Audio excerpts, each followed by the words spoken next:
Hello everyone, இன்னைக்கான mark ரூம்ல நம்ம கிளாஸ் 9 ஓட மேக்ஸ்ல சாப்டர் 4ல இருந்து சர்க்கிள் தியரம் பேஸ் பண்ணி ரெண்டு क्वेश्चन வந்து பார்க்க போறோம். சரிங்களா? கவனிங்க, என்ன சொல்லிருக்காங்க பாருங்க. Find the value of x in the following figures. So இங்க டயகிராம் கொடுத்திருக்காங்க. இந்த டயகிராம்ல சென்டர்ல வந்து ஃபார்ம் ஆகக்கூடிய அந்த ஆங்கிள் வந்து கண்டுபிடிக்க சொல்லிருக்காங்க. சரிங்களா? சோ அப்ப இந்த क्वेश्चन வந்து சால்வ் பண்ணனும் அப்படினா நமக்கு முக்கியமா சர்க்கிள் தியரம் வந்து தெரியணும். சோ சர்க்கிள் தியரம் என்ன சொல்லுது பாருங்க இந்த இடத்துல.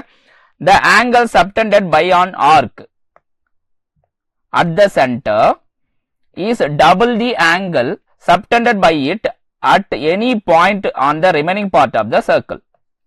So அதாவது இந்த ஆர்க் இருக்கு இல்லையா, இந்த ரெண்டு ரேடியஸ் ஃபார்ம் பண்ணக்கூடிய ஆர்க். சரிங்களா? சோ இந்த ஆர்க் ஆனது சென்டர்ல ஃபார்ம் ஆகக்கூடிய ஆங்கிள் வந்து டபுளா இருக்கும் அப்படிங்கறாங்க. எதை விட அப்படின்னா இந்த ரிமைனிங் பார்ட் ஆஃப் த சர்க்கிள்ல அது ஃபார்ம் பண்ணக்கூடிய ஆங்கிளை விட டபுள். சோ அப்ப எப்படி எடுத்துக்கலாம் பாருங்க. இந்த இடத்துல சென்டர்ல இருக்கக்கூடிய ஆங்கிள் வந்து POR. இது வந்து எதை விட double? 2 times of remaining part of the angle. என்ன பாருங்க, ரிமைனிங் பிளேஸ்ல என்ன ஆங்கிள் ஃபார்ம் ஆயிருக்கு? PQR. இதை விட டபுள். கிளியரா? சோ இந்த POR அப்படிங்கிறது தான் x. இந்த இடத்துல x is equal to 2 times of PQR. என்ன கொடுத்திருக்காங்க? 50 அப்படிங்கிறது கொடுத்திருக்காங்க. சரியா? சோ அப்ப இந்த இடத்துல 50 டிகிரி அப்படிங்கிறது நம்ம எடுத்துக்கலாம்.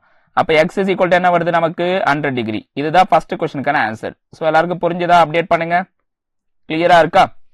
எஸ். சோ அடுத்து நம்ம ரெண்டாவது क्वेश्चन வந்து போலாம். கவனிங்க. செகண்ட் क्वेश्चनல வந்து ரிஃப்ளெக்ஸ் ஆங்கிள் பேஸ் பண்ணி क्वेश्चन கொடுத்திருக்காங்க. சரிங்களா?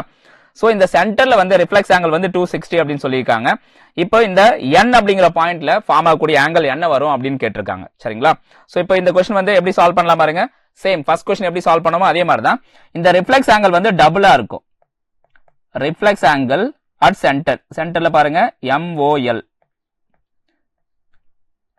சோ இது வந்து double the angle of MNL. சரிங்களா? சோ அப்போ இந்த MNL வந்து என்னன்னு சொல்லிருக்காங்க? x அப்படினு சொல்லிருக்காங்க. அப்ப 2x. இந்த ரிஃப்ளெக்ஸ் ஆங்கிள் வந்து given. என்ன கொடுத்திருக்காங்க? 260. இது ரெண்டையும் கேன்சல் பண்ணா நமக்கு என்ன வருது பாருங்க. x is equal to 130 degree.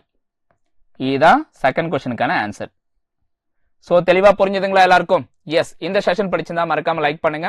உங்க ஃப்ரெண்ட்ஸ் அண்ட் ஃபேமிலிக்கு வந்து ஷேர் பண்ண மறந்துடாதீங்க. அண்ட் முக்கியமா நம்ம சேனல் சப்ஸ்கிரைப் பண்ணாம இருந்தா சப்ஸ்கிரைப் பண்ணி வச்சுக்கோங்க. Got it? Okay, thank you guys. மறுபடியும் நம்ம அடுத்த ஒரு இன்ட்ரெஸ்டிங்கான செஷன்ல மீட் பண்ணலாம். Thank you all.